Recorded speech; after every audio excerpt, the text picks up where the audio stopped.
बार तुम्हारी समझ में आ जाए कि तुम जिसे सुख समझते हो वो दुख में कूदने जा रहे हो, वो बंधन है। अगर गृहस्थी में भी जाओ तो हरि का आश्रय लेकर भजन करते हुए जीवन व्यतीत करो, नहीं तो बहुत दुख भोगना पड़ेगा। मरना कोई समस्या का हल नहीं है। जो अपने अज्ञानी लोग सोच लेते हैं चलो मर जाएंगे, झंझट खत्म हो जाएगी। नहीं नहीं, ये झंझट मरने से खत्म। मरना क्या है? एक स्वप्न है, आंख खुलेगी फिर नया जन्म, फिर नया प्रपंच, फिर नया दुख। कैसे कैसे दुख है। शरीर है पर चल नहीं सकते, एक कदम भी उठाना है तो दूसरा। कैसा जीवन, पूरे जीवन आंख नहीं है, कुछ देख नहीं पा रहे, कान नहीं, कुछ सुन नहीं पा रहे, जवान नहीं, कुछ बोल नहीं पा रहे। खाने की व्यवस्था है, लीवर फेल हो चुका है। लीवर बढ़िया है, भोजन की व्यवस्था नहीं। देखो ना, भोग भोग रहे हैं, तृष्णा बढ़ रही है, कामना बढ़ रही है। तृष्णा कामना से पीड़ित होकर अधर्म आचरण किया, जेल भोग रहे, नरक भोग रहे। क्या है ये प्रपंच? जरा कभी पर विचार करने का समय कहां देती माया। वो तो प्रवाह में बस बहाए चली जा रही। बड़े भाग्यशाली जन हैं जिनको सत्संग मिलता है, शास्त्र स्वाध्याय मिलता है और विचार करने का अवसर मिलता है। प्रश्न हुआ कि जिन्होंने मन को भोगों में फंसा रखा है, मन पर विजय नहीं प्राप्त की, इंद्रियों को विषयों से विलग नहीं किया, शरीर में अहम बुद्धि रखते हैं, वो इस प्रबल माया से, प्रचंड माया से कैसे मुक्त हो सकते हैं? कोई उपाय है? जिनका मन वश में नहीं हुआ, जिनकी इंद्रियां भोगों में लगी, शरीराभिमानी हैं। हम सब इसी कोटि के हैं। देख लो ना, बातें चाहे जितनी बनाओ, शरीर को हम अपना स्वरूप मानते हैं, मन इंद्रियों के भोग को हम अपना सुख मानते हैं। कितना बड़ा अज्ञान है। इंद्रियां भोगों को भोग रही हैं, मन भोगों का संकल्प करवा रहा है, शरीर चेष्टाएं कर रहे, फंस आप रहे हो। आप कहीं भी नहीं है भोग में, पर फंस आप रहे हो। यही माया फंसाए है। आपको किसी भी भोग की आवश्यकता नहीं, आप चिदानंद सुख स्वरूप हैं। ये भुला देना ये माया कार्य है, और ये स्मृति आ जाना भक्ति का कार्य है, ज्ञान का कार्य है। गीता सुनने के बाद नष्टो मोहा स्मृति लब्धा, अपने स्वरूप की स्मृति आ गई, भगवत स्मृति जागृत हो गई। तो इनका कैसे माया से मोक्ष हो सकता है? जो शरीराभिमानी हैं, मन निग्रह नहीं किया, इंद्रियों के भोगों में जो रमण कर रहे, तो बोले पहले विचार करना चाहिए। विचार शब्द सबसे पहले आया है। अच्छा, ये विचार कहां से प्रकट होता है? ये विवेक से होता है। विवेक से विचार होता है। बुद्धि तो बेकार की बात है। यही तो हमें फंसाया है बुद्धि। यही तो निश्चय करती, इसमें नहीं, उसमें सुख है, वहां उस पद में सुख है, उस संपत्ति में। यही तो बेईमानी कर रही बुद्धि। अब बुद्धि के ऊपर कोई बैठे तब समझ में आए, वो है विवेक। और ये विवेक केवल साधु संग से मिलता है। बिन सत्संग विवेक न होई, और सत्संग केवल भगवत कृपा से मिलता है। ये आपके प्रयास से नहीं, आपके भाग्य से नहीं है। बिनु सत्संग विवेक न होई, और राम कृपा बिनु सुलभ न सोई।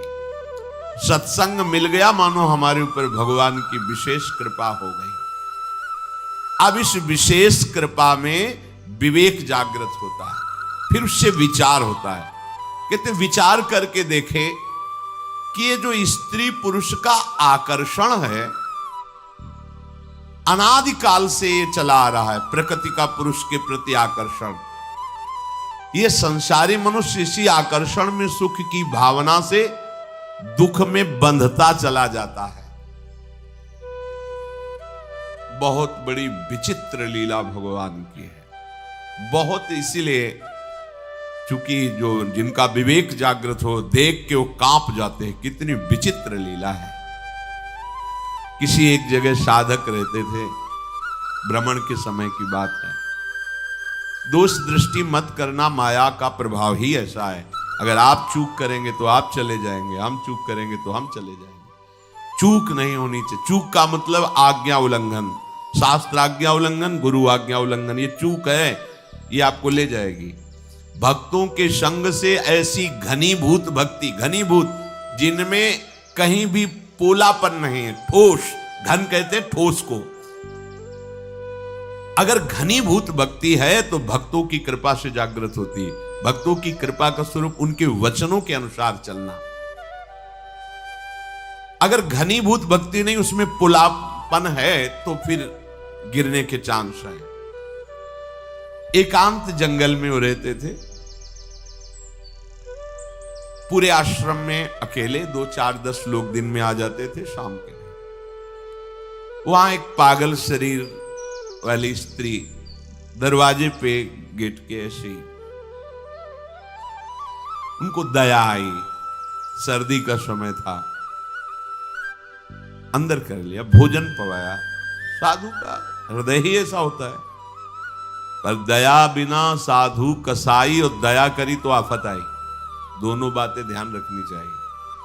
दया, अगर भगवद स्मृति चल रही है तो तुम्हारी ठीक है, और अगर भगवद स्मृति में बाधा पड़ जाए तो दया छोड़ के तुरंत भाग पड़ना चाहिए। याद संभालनी चाहिए। याद गई तो दया फंसा देगी, बस ध्यान रखना। यही दया फंसा दिया भरत जी को। भगवान की याद भूल गए, हिरण की याद आ गई। अब दया खतरनाक हो गई। दया नहीं तो साधु कैसा? दया बिना साधु कसाई, और दया करी तो आफत आई। ध्यान रखना। भगवान भी सावधान कहते हैं, करुणा करो सब पे, दया पर निर्ममो। निर्मम होकर ममता नहीं होनी चाहिए। अगर ममता हुई तो चूक हो गई, फिर तो गए। अब उनको ऐसा करना चाहिए, कंबल दे देते, भोजन दे देते, उसको विदा कर देते, पर ऐसा नहीं हुआ। त्रुटि हो गई। धीरे धीरे वो वहीं रहने लगे। कुछ समय बाद मार्ग भ्रष्ट हो गए, भागना पड़ा वहां से। ये क्या? किसी भी रूप में माया शक्ति है। दया, करुणा, सेवा, भावना, सावधान। अगर विवेक है, विचार है, तो आज्ञा पर चलो। शास्त्र आज्ञा पर चलोगे, कहीं कोई बाल बांका नहीं। शास्त्र आज्ञा करता है, बलवान इंद्रिय ग्रामो विद्वानम अपि कर्षति। इंद्रियां बड़ी बलवान हैं, बड़े बड़े ज्ञानियों को, विद्वानों को भी विषयों में फंसा देती हैं। इसलिए परस्पर प्रकृति पुरुष के आकर्षण से उपासक जो बचने के लिए चला है, उसे एकांत में कभी संभाषण या किसी भी तरह की एकांतिक वृत्ति परस्पर आकर्षण वाले शरीर के साथ स्वीकार नहीं करनी चाहिए, नहीं तो बंध जाएगा। देखो ना, सुख की प्राप्ति के लिए वो चेष्टा करता है और उससे बड़े बड़े दुखों का सामना करना पड़ता है। जो पुरुष भगवान की इस माया से पार जाना चाहता है, उसको ये विचार करना चाहिए कि मैं सारी चेष्टाएं सुख के लिए कर रहा हूं, फिर मुझे दुख क्यों भोगना पड़ रहा है। ये बात बहुत सुंदर बात। कर्मण्यारभमाणानाम दुख हत्यै सुखाय च। मैं तो कर्म जितने भी कर रहा हूं सुख के लिए कर रहा हूं, फिर मुझे दुख क्यों भोगना पड़ रहा है। इसका मतलब जिसे हम सुख समझ रहे हैं वो दुख है। दुखालयम, भगवान कह रहे दुख योनयः, इससे प्रकट ही दुख होता है। देखो, विचार करना चाहिए। नित्यार्तिदेन वित्तेन दुर्लभे नात्म मृत्युना गृहापत्याप्त पशुभिः का प्रीति साधितैश्चलैः। एक धन को ले लो, इसमें हमारी सुख बुद्धि हो गई, दिन दिन इसको बढ़ाने की अंदर लालसा बढ़ी। अब चाहे पाप से कमाई हो, चाहे हिंसा से, चाहे व्यभिचार से। अक्षरशः सत्य है, अपने हृदय को नाप के देख लेना, शास्त्र है। इसके पाने के लिए बड़ी बड़ी कठिन क्रियाएं, दुखद क्रियाएं करता है।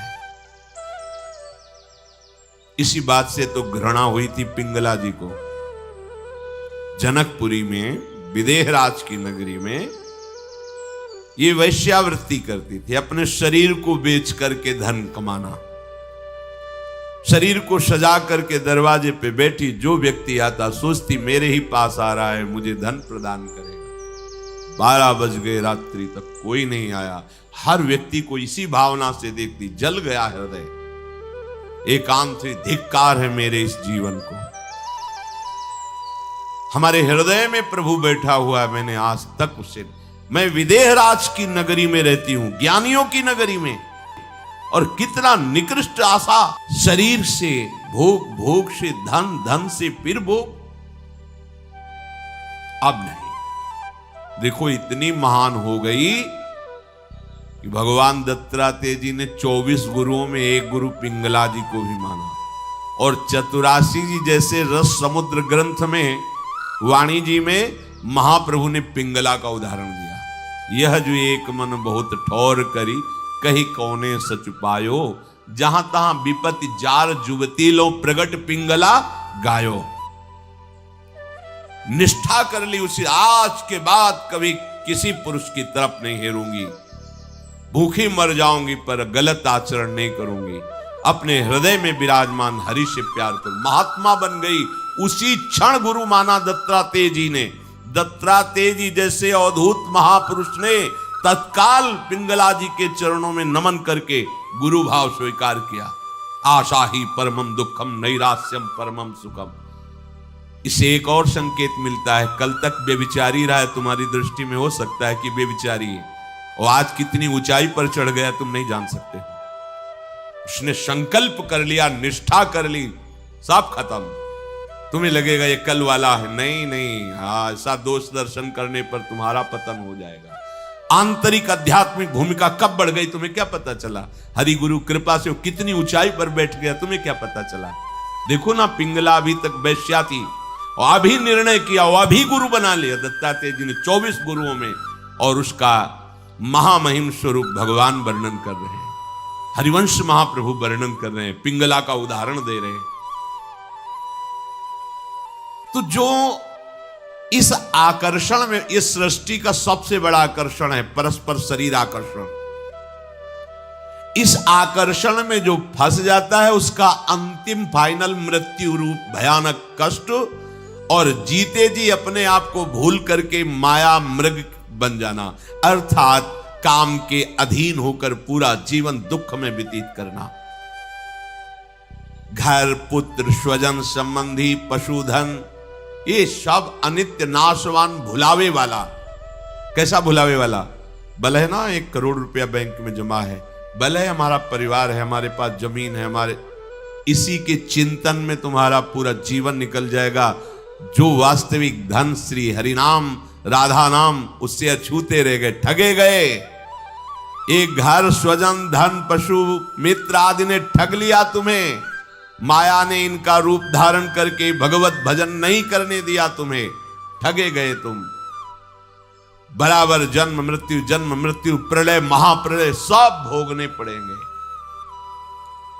इसलिए विचारवान पुरुष को चाहिए कि उसे समझ लेना चाहिए, जैसे इस लोक में सब ये दुख है ना, तो परलोक में थोड़ा सा सुख ज्यादा दिखाकर है परिणाम में दुख है।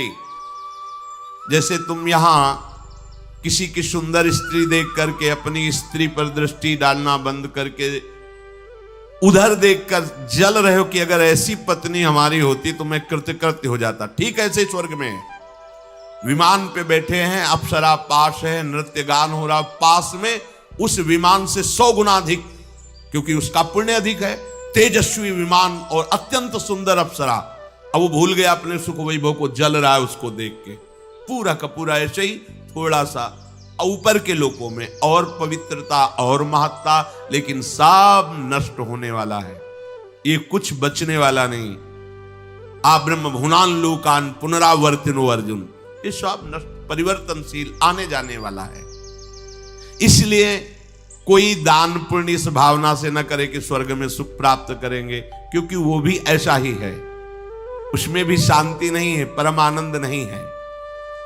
क्या करे? तो मेरा अब पतन ना हो, नाश ना हो, भय से मैं मुक्त हो जाऊं, इसके लिए तस्मात् गुरुम प्रपद्येत जिज्ञासु श्रेय उत्तमम शाब्दे परे च निष्णातम ब्रह्मण्युपशमाश्रयम्। अब उस विचारवान पुरुष को चाहिए कि वो गुरुदेव की खोज करे। भगवान की खोज करना कठिन नहीं है। भगवान के रहस्य को जनाने वाले गुरुदेव का मिलना कठिन है। महत्संगस तो सुदुर्लभ हो। अपने लिए तो कह रहे अनन्य चेता सततम यो माम स्मृति नित्य सहा तस्याहम सुलभा। मैं सुलभ हूं, पर वासुदेवा सर्वमिति समहात्मा दुर्लभा सुदुर्लभा। मैं सुलभ हूं पर महात्मा दुर्लभ है। अगर महात्मा मिल जाए तो अनन्य चित्त होने में देर नहीं लगेगी। तात स्वर्ग अपवर्ग सुख धरी तुलाए कंग तूलन ताय सकल मिली जो सुख लव सत्संग। गुरु की खोज करनी चाहिए। कैसे करनी चाहिए? पहले उस अव्यक्त गुरु से प्रार्थना करनी चाहिए, परमात्मा से, ईश्वर से, प्रभु से। हे नाथ, आप हमें गुरुदेव रूप से मिले। मैं नहीं जानता कौन गुरुदेव है, कैसे होने चाहिए। इतना ज्ञान विद्यार्थी को क्या ज्ञान कि कौन टीचर किस स्थिति में है, कितना प्रवीण है, वो तो विद्यार्थी है बेचारा। हाँ, प्रिंसिपल जान सकता है, जो टीचरों के ऊपर अधिकारी, इनमें से कौन सा प्रवीण है, कौन किस कोटि का, किस स्थिति का। ऐसे ही सब गुरुओं के परम गुरु जगत गुरु भगवान श्री कृष्ण है। सबसे पहले प्रभु से प्रार्थना करे कि गुरु के बिना ज्ञान नहीं, परम पद नहीं, मोक्ष नहीं। मोक्ष मूलम गुरु कृपा। तो हे नाथ, आप कृपा करके गुरु रूप से मुझे स्वीकार करें। मैं आपका शरणागत हूं, आप गुरु रूप से आवे और मुझ शरणागत को स्वीकार करें। दीन बंधु, मैं कहां खोजूं? या आप मुझे पहुंचा दीजिए या आप गुरु स्वरूप से आकर मुझे स्वीकार कर लीजिए। जब आप ऐसी हृदय से प्रार्थना करेंगे तो आपको गुरु मिल जाएंगे, या तो आपको पहुंचा दिया जाएगा उनके पास, और उनके पास जाते ही आपको लगेगा हमारी खोज पूर्ण हो गई, जो मैं चाहता था विश्राम मिल गया। कैसे होने चाहिए गुरुदेव? शाब्दे परे च निष्णातम, शास्त्र ज्ञान से पूर्ण होना चाहिए, और ब्रह्मण्युप समाश्रयम, भगवत प्राप्त होना चाहिए, ब्रह्मबोध होना चाहिए। अगर ब्रह्मबोध है और शास्त्रों का जो ज्ञान है शाब्दिक वो नहीं, तो अपने शिष्य को समझा नहीं पाएंगे।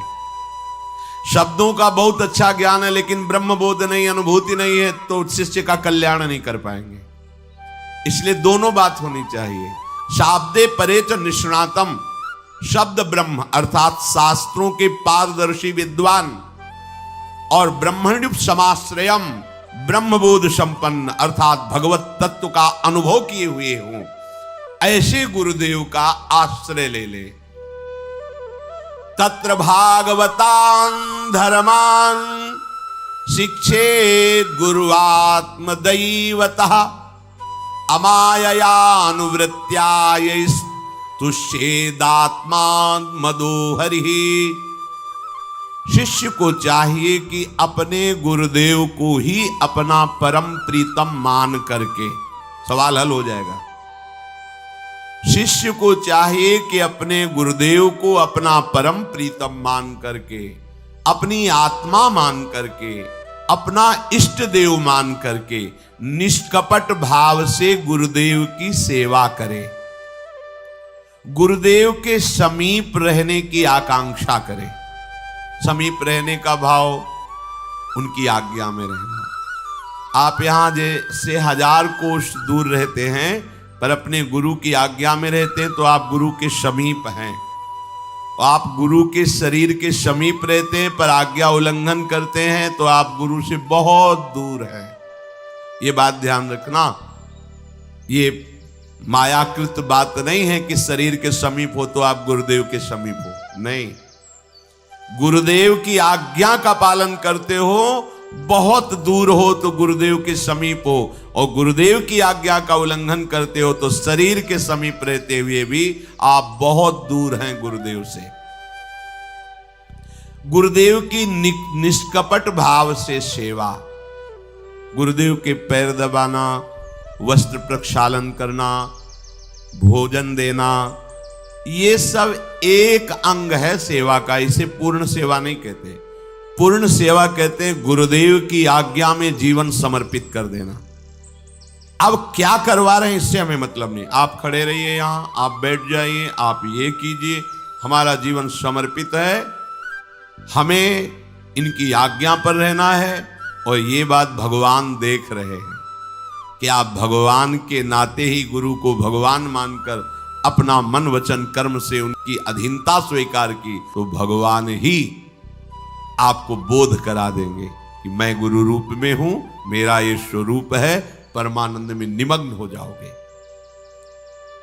गुरु की जब कोई इस तरह से आराधना करता है तो गुरुदेव उसे भक्ति की क्रियात्मक शिक्षा देते हैं।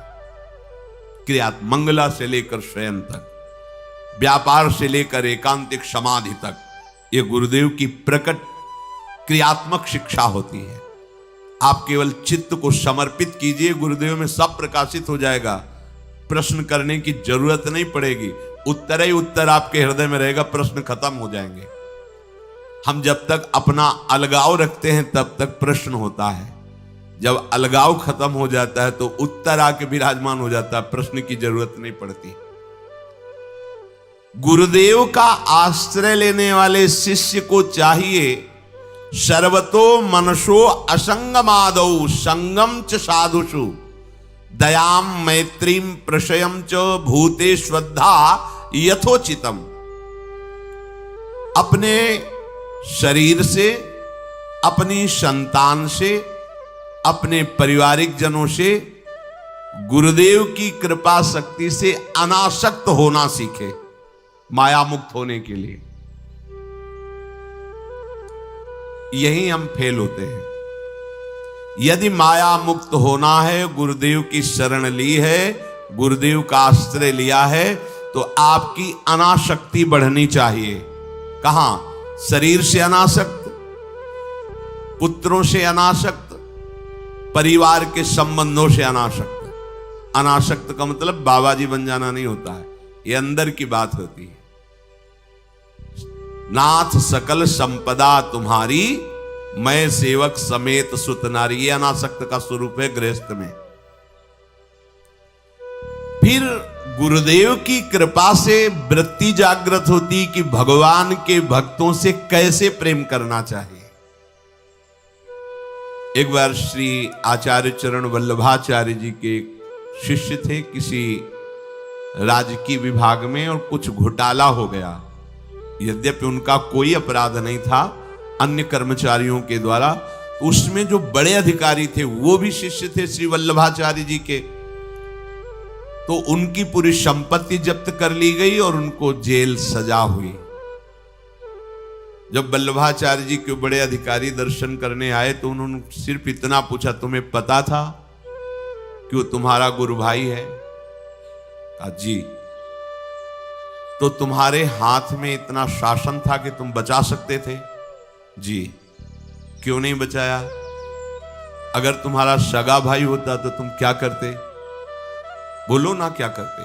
तो उनका शरीर से, बुद्धि से, धन से, जैसे भी होता मैं उसे बचाता, इसे क्यों नहीं बचाया? इसका मतलब गुरु संबंध से श्रेष्ठ तुम्हारा परिवार का संबंध है, जाओ हम तुम्हारा त्याग करते हैं। श्री वल्लभाचार्य अपनी सगी बहन से भी पूज्य गुरु बहन है, अपने सगे भाई से भी प्यारा गुरु भाई है, क्योंकि सगा भाई माता के उदर से संबंध रखता है और गुरु भाई भगवान से संबंध रखता है, श्री जी से संबंध रखता है। हमारा भक्तों के साथ कैसा व्यवहार होना चाहिए? कम से कम सगे भाई जैसा तो होना ही चाहिए। वैसे तो लालाचार्य जी को आचार्य चरण ने आदेश किया था कि भगवान के प्रेमी जनों को भगवान के समान देखना चाहिए। यदि ऐसा न हो तो गुरु के समान तो देखना ही चाहिए, तो उनका ऐसा भी नहीं कर सकते। आपके समान मैं किसी को नहीं मान सकता, तो उनका फिर सगे भाई जैसा तो मान सकते। बोले आजीवन व्रत आपकी इस आज्ञा का पालन करूंगा। तो पूरा चरित्र आता है उनका उसमें कि कोई वैष्णव का शरीर बहा जा रहा था, उन्होंने उपहास किया लोगों ने, तो तुम्हारा वो लाए और संस्कार किया और भगवान के पार्षद आए प्रसाद पाने। बड़ा चरित्र है। इसमें कह रहे यदि माया मुक्त होना चाहते हो गुरु का आश्रय, उनकी सेवा, मन वचन कर्म से उनकी अधीनता और शरीर संबंधियों से अनासक्ति। इसके बाद भगवान के वैष्णव जनों से, भक्तों से कैसे प्रेम करना चाहिए, यहां ये बात क्यों कह दी? क्योंकि यही अपराध सब मिटा देगा आपको। ध्यान रखना, सृष्टि में कहीं भी आप भयंकर अपराध करोगे तो सबसे पहला काम होगा गुरु पर दोष दृष्टि हो जाना, गुरु से संबंध हटवा देना, क्योंकि तुम्हारा तभी नाश होगा जब गुरु पर दोष दृष्टि और गुरु से संबंध हटेगा, तभी माया तुम्हें रौंद पाएगी। नहीं, गुरु मेहरबान तो चेला पहलवान। अगर गुरु कृपा दृष्टि है तो घोर प्रपंच में खड़ा भी हो तो भी माया उस पर आंख नहीं दिखा सकती। ऐसी भगवान की गुरु महिमा।